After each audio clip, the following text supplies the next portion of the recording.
So hey everyone, welcome back again. Myself doctor Tushar and आज इस video में बात करेंगे आपकी एबनॉर्मल लेबर के बारे में।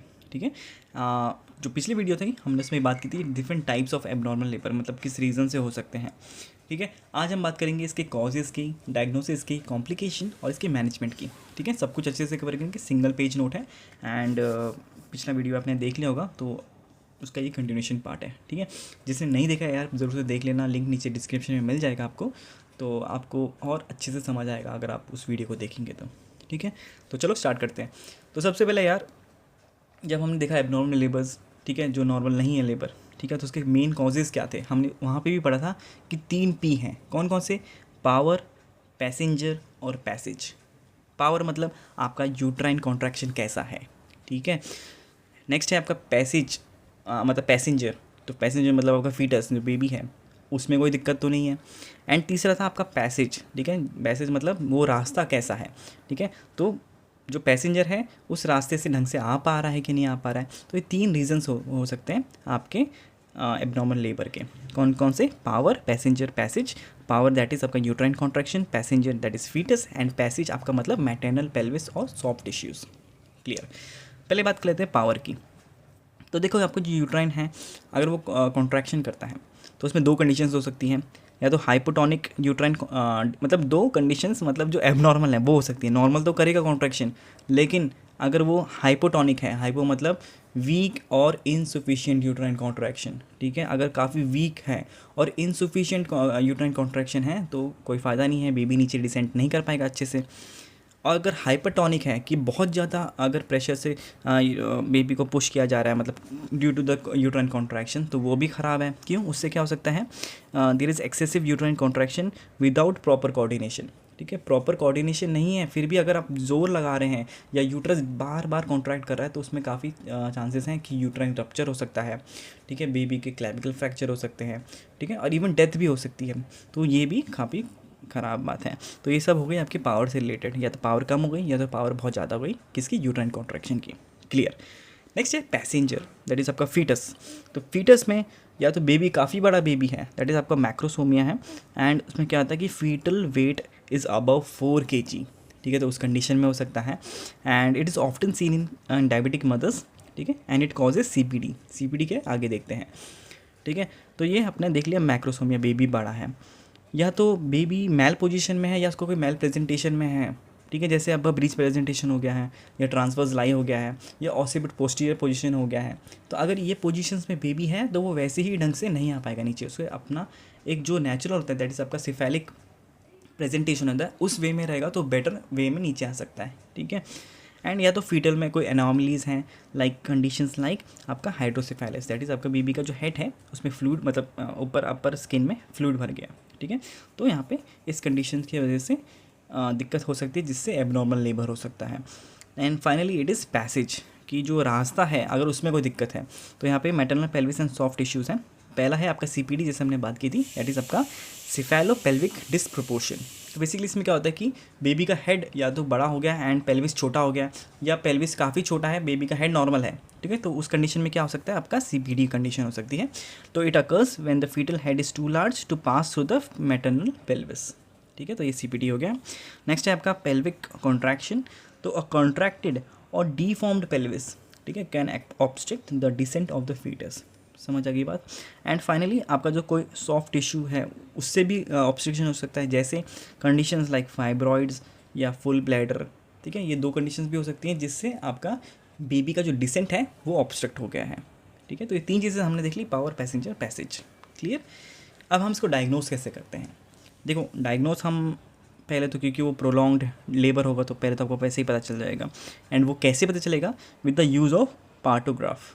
ठीक है, एंड आप हिस्ट्री एंड फिजिकल एग्जामिनेशन भी करेंगे। ठीक है, कि हाँ इतना टाइम हो गया है, यूट्राइन कॉन्ट्रैक्शंस आना स्टार्ट हो गई हैं, तो फीटल का हेड अभी कहाँ पे है, फीटल मतलब हेड स्टेशन कहाँ पे है। ठीक है, तो ये सब चीज़ें पता चल सकता है आपको।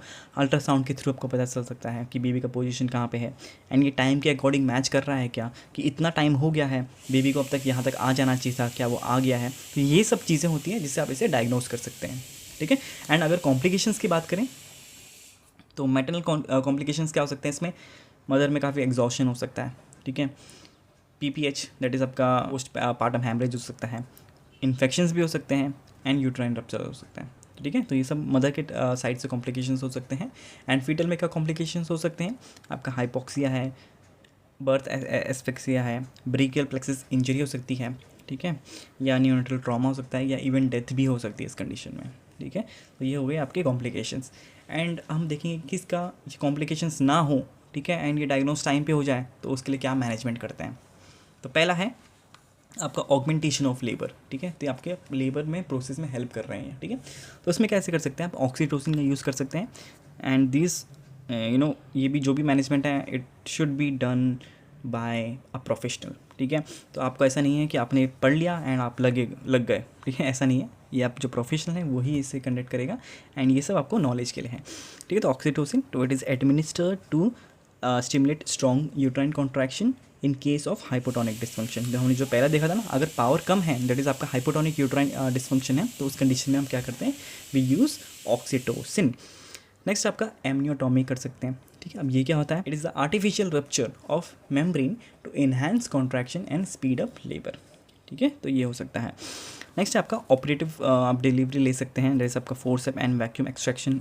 ठीक है, it is use in case of prolonged second stage और फीटल डिस्ट्रेस। आपको लग रहा है कि बहुत टाइम निकल गया है, सेकेंड स्टेज काफ़ी लंबा हो रहा है, फीटल को डिस्ट्रेस भी हो रहा है, फीटल का हार्ट रेट बढ़ रहा है, तो उस कंडीशन में आप क्या कर सकते हैं, फोर्सेप एंड वैक्यूम एक्सट्रैक्शन कर सकते हैं, या you can go for the caesarean section.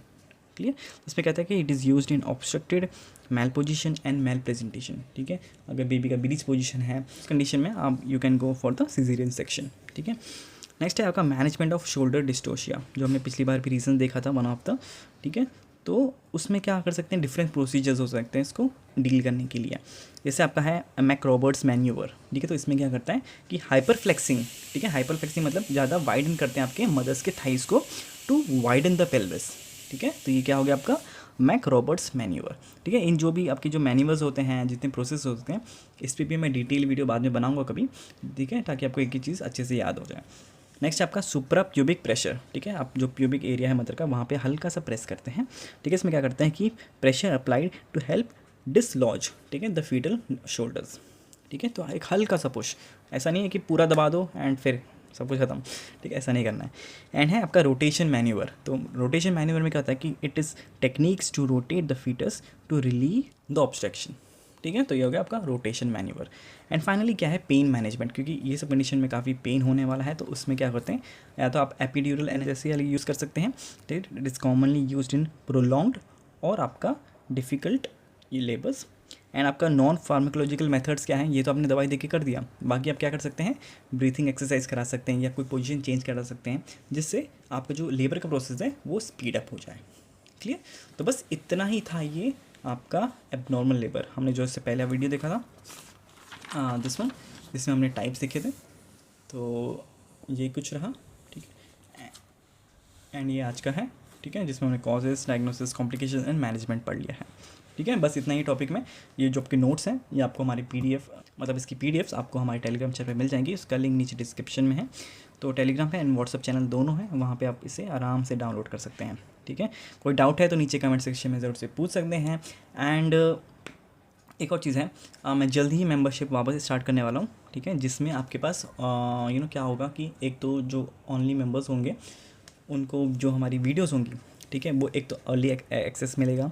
Secondly हम लोग 3D एनाटमी वीडियोस भी पोस्ट करने वाले हैं, ठीक है, ऐप के थ्रू। तो वो सब वीडियोस भी आपके कहाँ पे आपको मेंबरशिप में मिलेगी, तो वो भी मैं कुछ टाइम बाद अभी जस्ट ओपन करने वाला हूँ। ठीक है, तो आप उसमें भी ज्वाइन कर सकते हैं हमारे चैनल को। तो बस आज के लिए इतना ही यार। अगर वीडियो अच्छी लगी एंड हमारे एफर्ट्स अच्छे लगे तो यार वीडियो को लाइक कर देना, शेयर कर देना एंड हाँ सब्सक्राइब ज़रूर से कर लेना। मिलते हैं नेक्स्ट वीडियो में, till then take care, bye bye.